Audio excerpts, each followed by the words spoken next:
Hello everyone, my name is Anas and welcome to my channel special education expert. और आज का topic है हमारा definition of IDD, intellectual disability की हम डेफिनेशन को जानेंगे, जो कि बहुत ज़्यादा इंपॉर्टेंट है हमारे लिए। यहाँ से क्वेश्चन भी आ चुका है डीएसएसबी टीजीटी स्पेशल एजुकेशन में।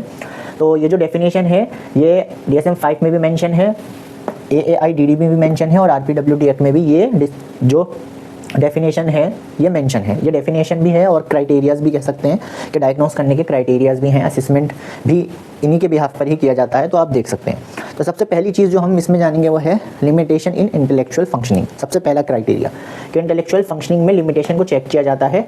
और इंटेलेक्चुअल फंक्शनिंग जिसे मैं इंटेलिजेंस भी कह सकता हूँ, और इंटेलेक्चुअल फंक्शनिंग यहाँ से क्वेश्चन पूछा गया था डीएसएसबी में कि इंटेलेक्चुअल फंक्शनिंग को मेज़र किया जाता है किससे। तो इसका जो आंसर था वो IQ टेस्ट था। IQ टेस्ट इसका आंसर था। यहाँ से क्वेश्चन एक बार पूछा जा चुका है। तो अगर इंटेलेक्चुअल फंक्शनिंग को हम ऐसे समझ सकते हैं, जैसे मान लीजिए कि मैंने कोई रीजनिंग का कोई क्वेश्चन दे दिया, या मैंने रीजनिंग से रिलेटेड कोई गेम करवा दिया, जिसमें मैं कह सकता हूँ कि चेस हो गया या फिर लूडो हो गया गेम। तो मैं उसे खिला दूंगा और उसमें चेक किया जाएगा कि वो कितना कर पा रहा है और कितना इंटेलेक्चुअल लेवल है उसका। अगर मेरी तरह ही आपकी तरह नॉर्मल होगा तो कुछ हद तक कर पाएगा, उसके बाद छोड़ देगा। और अगर किसी ना किसी तरीके से उसे कोई परेशानी होगी तो वो कर ही नहीं पाएगा, वो चीज़ों को स्टार्ट ही नहीं कर पाएगा जब तक कि आपकी सपोर्ट ना मिल जाए, जब तक कि आप उसे सिखाना दें, ट्रेनिंग ना दे दें, सपोर्ट ना दे दें, तब तक। प्रॉब्लम सॉल्विंग में पजल्स दे सकते हैं, जैसे मैंने कोई एनिमल की या किसी चीज़ की पजल दे दी हो सॉल्व करने के लिए। हम नॉर्मल जो होते हैं वो सब तो उस पजल्स को काफ़ी हद तक आधा कुछ ना कुछ बना लेंगे, हो सकता है पूरा भी बना ले, काफ़ी टाइम लगेगा लेकिन बना लेंगे हम। लेकिन ये लोग जो होंगे जिनमें इंटेलेक्चुअल फंक्शनिंग की थोड़ी कमी होगी, वो कर ही नहीं पाएंगे, उन्हें मुश्किल ही आएगी और वो कर ही नहीं पाएंगे बिना सपोर्ट के, बिना ट्रेनिंग के। और हम कह सकते हैं कि इंटेलेक्चुअल जो IQ जो होता है एक नॉर्मल, हमारा तुम्हारा नॉर्मल का, वो 90 से 110 होता है। और जो इंटेलेक्चुअल फंक्शनिंग यानी इंटेलिजेंस जो होती है ID बच्चों की, वो लगभग 70 से नीचे ही होती है। यानी कि मैं मान सकता हूँ 1 से लेकर 70 के बीच में, 0 से 70 के बीच में ही ये लाई करती है, इनकी जो IQ होता है। उनके बिहाफ पर इनकी 4 कैटेगरीज में बांट दिया जाता है, mild, moderate, severe, profound. Second criterias में हम चेक करते हैं अडेप्टिव बिहेवियर को।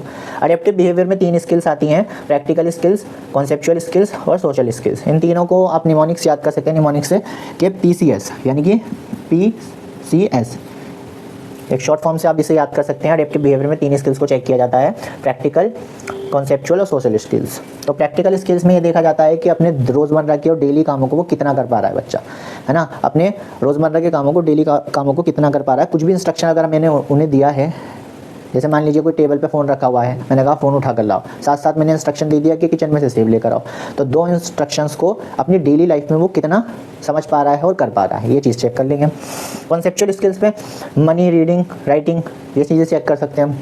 ऐसे मनी में मैं कह सकता हूँ कि मैंने शॉप पे भेज दिया कुछ सामान ले जाने के लिए, अब वहाँ पर दुकानदार से कितने पैसे देने हैं, लेने हैं। और अगर दुकानदार ने, मान लीजिए उसने एक 5 रुपये का चिप्स का पैकेट खरीद लिया और उसने उसे खुले पैसे दे दिए, चेंज दे दिए, और 1 के, 2 के, 5 के सिक्के दे दिए, तो उसे ये समझ ही नहीं आएगा, गिन कर भी समझ नहीं पाएगा कि मुझे कितने लेने हैं, या मेरे पास पूरे पैसे मुझे दिए हैं या नहीं दिए हैं। ये चीज़ें समझने में उसे दिक्कत होगी।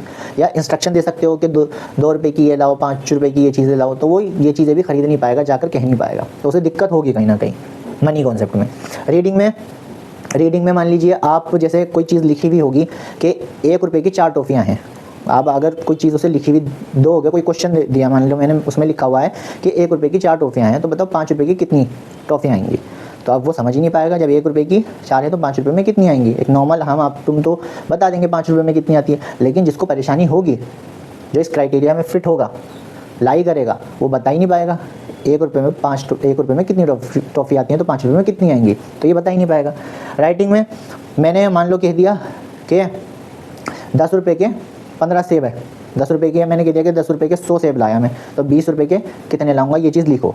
या ऐसे भी नहीं समझ सकता, हम ऐसे भी समझ सकते हैं, कोई चीज़ लिखी हुई है तो वो पढ़ के समझ नहीं पाएगा कि वो क्या लिखा हुआ है, पढ़ के उसका मीनिंग नहीं समझ पाएगा कि वो क्या लिखा हुआ है, उसका क्या मतलब होता है, वो चीज़ समझने में से दिक्कत होगी कहीं ना कहीं। राइटिंग में जो चीज़ लिखी हुई है उसको, या लिखने में भी दिक्कत होगी कहीं ना कहीं। सोशल स्किल्स में रूल्स जो होते हैं, जो सोशल रूल्स होते हैं, सोसाइटी ने जो रूल्स बनाए हुए हैं, उनको दिक्कत होगी उसमें। जैसे कब उठना है, कब बैठना है ना। जैसे क्लास में जब टीचर आती हैं तो उठना होता है या बैठना होता है, उसे नहीं पता किससे, बड़ों से कैसे बात करनी चाहिए, अपने एल्डर से, यंगर से कैसे बात करते हैं, कम्युनिकेशन कैसे करनी चाहिए, है ना, टोन क्या रखनी चाहिए अपनी, ऊंची, हाई पिच, लो पिच, ये सभी चीज़ें उसे नहीं पता होता। ये तीनों क्राइटेरियाज में यही चेक किया जाता है और लास्ट में ये चेक किया जाता है कि ये जो डिसेबिलिटी है ये 18 साल से पहले होनी चाहिए। इंटेलेक्चुअल डिसेबिलिटी 18 साल से पहले होनी चाहिए। ये 3 क्राइटेरियाज चेक किए जाते हैं और इनके बिहाफ पे ही डायग्नोस किया जाता है कि ये इंटेलेक्चुअली डिसेबल है, और फिर इसका असेसमेंट भी किया जाता है, असेसमेंट वगैरह और सर्टिफिकेट वगैरह इशू किया जाता है इनके बिहाफ पर ही। ठीक है, तो इसमें हमने यही देखा कि आईडीडी की डेफिनेशन देखिए, डेफिनेशन जो है DSM-5, AAIDD, RPWD है, इन तीनों में मेंशन है डेफिनेशन। सबसे पहली चीज़ चेक की जाती है इंटेलेक्चुअल फंक्शनिंग। इंटेलेक्चुअल फंक्शनिंग को मेजर किया जाता है IQ टेस्ट से, और इसमें हम चेक कर सकते हैं रीजनिंग, इसमें गेम्स वगैरह खिला सकते हैं, रूल्स वाले जिसमें रूल्स हों ऐसे गेम्स खिला सकते हैं। प्रॉब्लम सॉल्विंग में हम पजल्स दे सकते हैं जिसमें इंटेलेक्ट उसका चेक हो सके, और अडेप्टिव बिहेवियर में लिमिटेशंस को चेक कर सकते हैं जिससे आप PCS से याद रख सकते हैं। प्रैक्टिकल स्किल्स, कॉन्सेप्चुअल स्किल्स और सोशल स्किल्स। प्रैक्टिकल स्किल्स में आप देखते हैं कि वो अपने डेली कामों को, रोज़ाना के कामों को वो कितना कर पा रहा है।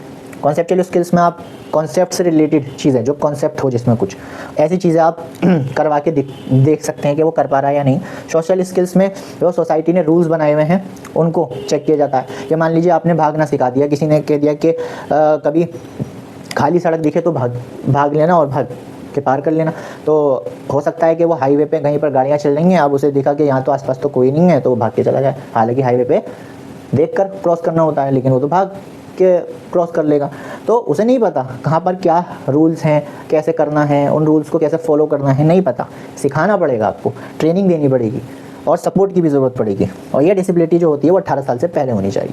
तो ये तीनों क्राइटेरियाज को फुलफिल कर पाते हैं जो उन्हें इस कैटेगरी में रख दिया जाता है, और ये प्रूफ हो जाता है कि ये इंटेलेक्चुअली डिसेबल है, और इस बिहाफ पे सर्टिफिकेशन बन जाता है। तो ये चीज़ चेक की जाती है। तो यही डेफिनेशन है, यही क्राइटेरियाज हैं, और इन्हीं के बिहाफ पर डायग्नोस किया जाता है और सर्टिफिकेशन किया जाता है। फिर इसके बाद असेसमेंट भी कर लिया जाता है। असेसमेंट के बिहाफ पर देखा जाता है किन किन एरियाज़ में परेशानी है, उन एरियाज़ पर काम करके थोड़ी इंप्रूवमेंट लाई जाती है, वो चीज़ें सिखाई जाती हैं जो चीज़ें वो नहीं कर पा रहा है। तो आज की वीडियो में इतना ही हमने डेफिनेशन को समझा है, और मिलते हैं नेक्स्ट वीडियो में नेक्स्ट टॉपिक के साथ। जब तक के लिए टेक केयर, गुड बाय।